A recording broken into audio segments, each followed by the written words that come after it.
right, everybody, and welcome to the Dissecting Fiction podcast, the first update in 2020. I'm Vinny Murphy. I'm Christian Cutlick. And so we're going to start off with something we really like to do, and we think it's appropriate because of the new year. How about some bold predictions from Dissecting Fiction, or Dissecting Fiction's bold predictions? I don't know, we change it every time we say it. It rhymes. I thought we agreed on the latter. Yeah, I think it rolls off the tongue better. Yeah, a bold prediction from Dissecting Fiction. So I have a prediction about Marvel Comics. Kevin Feige was given a new title recently of, I think he's Chief Creative Officer, if I remember correctly. So he's in charge of the whole of the Marvel brand's creative ventures now. That includes TV, comics, video games, I'm sure. And, of course, the movies he's already been pretty much in control of. It's a well-earned position after all he's done.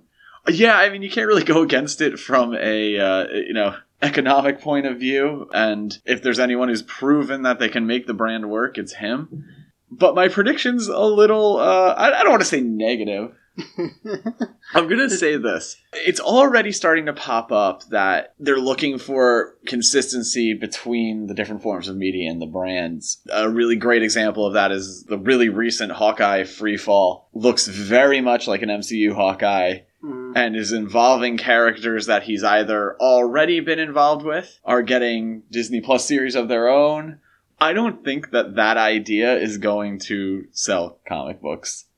The Marvel, universe, cinematic universe fan base is very different than the Marvel, comic fan base at this point. There could have been a crossover, in the early years of the cinematic universe, but, now it's based in such different, realities and themes.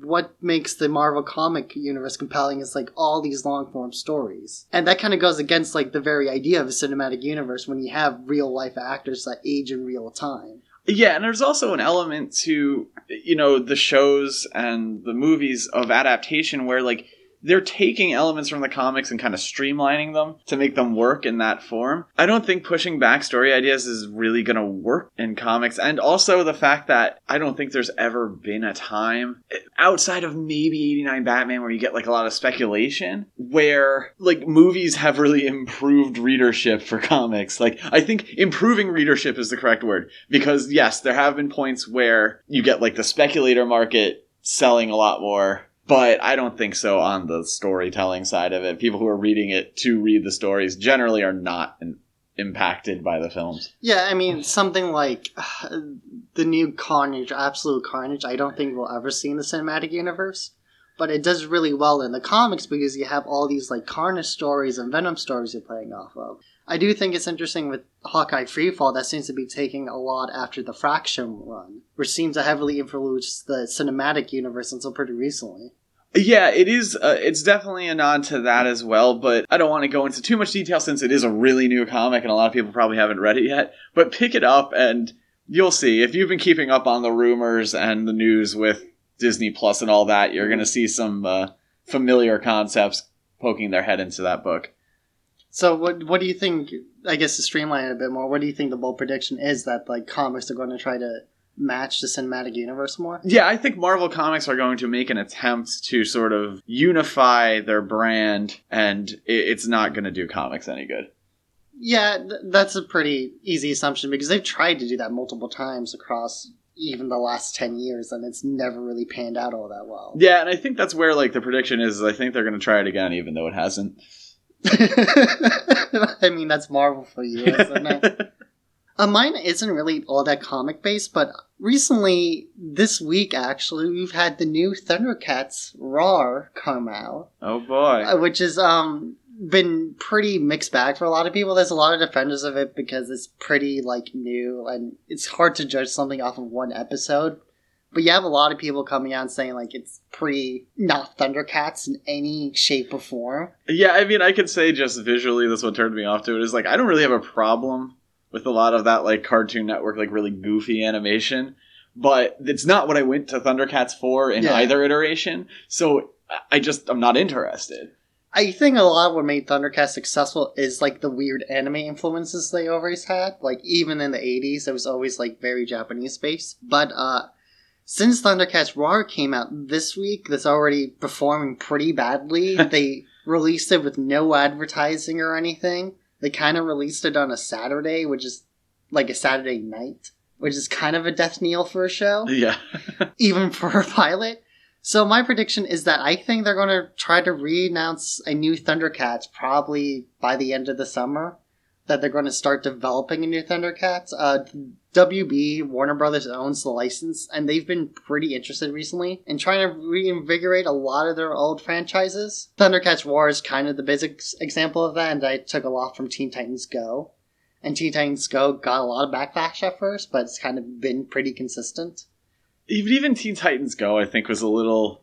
there was a little bit of that precedent because that Teen Titans series from the early 2000s wasn't dead serious to start. It's like a weird transition where you had that and then you had that new Teen Titans shorts, which really become Teen Titans Go. ThunderCats feels like this huge jump. When I think ThunderCats, I think like good action cartoon, of which we had 2. And yeah, pretty recently. It goes straight to that. Like it's a weird transition. And I think they might try to tie it in a bit with He-Man. Recently, they announced a new He-Man made by Kevin Smith. And between that and She-Ra, like recently they said She-Ra and He-Man are not going to have like any interlap whatsoever. But I think they're going to try to slowly tie them all together. Just because that's such a convenient thing to do now. And there's definitely, with so much opportunity for these shows to appear on different streaming and everything, you're starting to see a lot of attempts at reinvigorating those 80s franchises. Even some of the ones they already tried. Like, right now, they're shooting a new G.I. Joe movie. It's definitely there. The Retaliation's okay. First one's...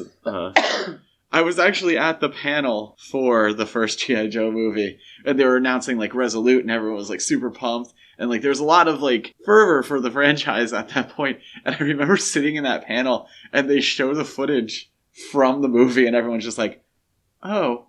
Interesting choice. That doesn't look like anything. But some interesting predictions going into the year 2020, talking about 80s franchises. Yeah, and then on top of that, we're already got announced a new Transformers show. Well, Transformers is a little they're kind of perpetual, though. Like, for Transformers, it always feels like there's some kind of iteration. Yeah, but they just made a new series last year, and they're already announcing a new series this year. And it's like an exclusive YouTube series, too, and it's very weird. That is weird. I didn't hear any of that. I don't really pay attention to Transformers, I guess. Yeah, no, I like coming back to Transformers every once in a while because it's so radically, like, different each time. But that's my big prediction, is that they're probably going to reboot ThunderCats already, even after, like, probably 12 episodes or something like this, because the backlash has been pretty harsh, even for, like, something for Teen Titans Go. And that always had pretty big backlash, but I think it had the jokes to sustain it. And after watching that first episode, this does not have the jokes to really sustain it. And so there you have it, our bold predictions for 2020. Basically saying that big corporations don't have any new ideas. Well, if you'd like to check out some of our other ideas, we're on almost all relevant social media. You can find the podcast on most major podcast platforms. Just type in Dissecting Fiction pretty much anywhere that'll let you search things, and you'll find us. Thanks for listening. I'm Vinny Murphy. I'm Christian Cutler. And we'll see you next time.